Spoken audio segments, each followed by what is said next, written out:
Well, what do you feel of this? The City of Toronto and the Ontario Council of Agencies Serving Immigrants has taken out a campaign which basically says now is not a good time to be Islamophobic, and except that we've got the shooting there in Orlando.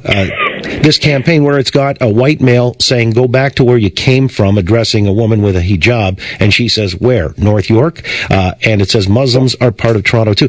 Is this ill-timed, or is it an important statement because there might be a backlash against Muslims? That's the claim, that Muslims too are victims in all of this.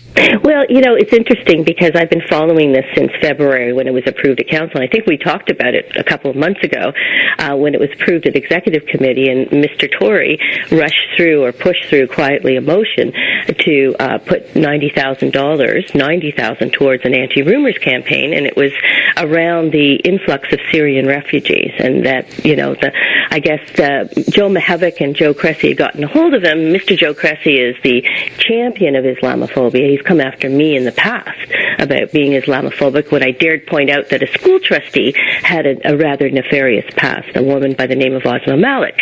So, you can see where this is coming from.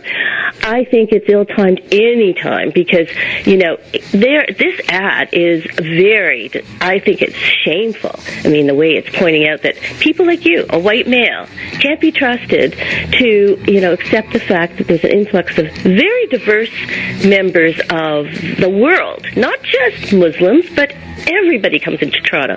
We have the most diverse population, and I think it's a tremendous insult to, and somebody, Tariq Fatah, my colleague at The Sun, posted something last night where he said, the woman saying to the man, he turned the arrows around, go back to where you came from, and he said, I'm from North York, implying that, people have come over here and trying to inflict their will. And I mean, this is what I point out in my book, whether it be refusing to take my dog in their car at the airport because of their religious beliefs.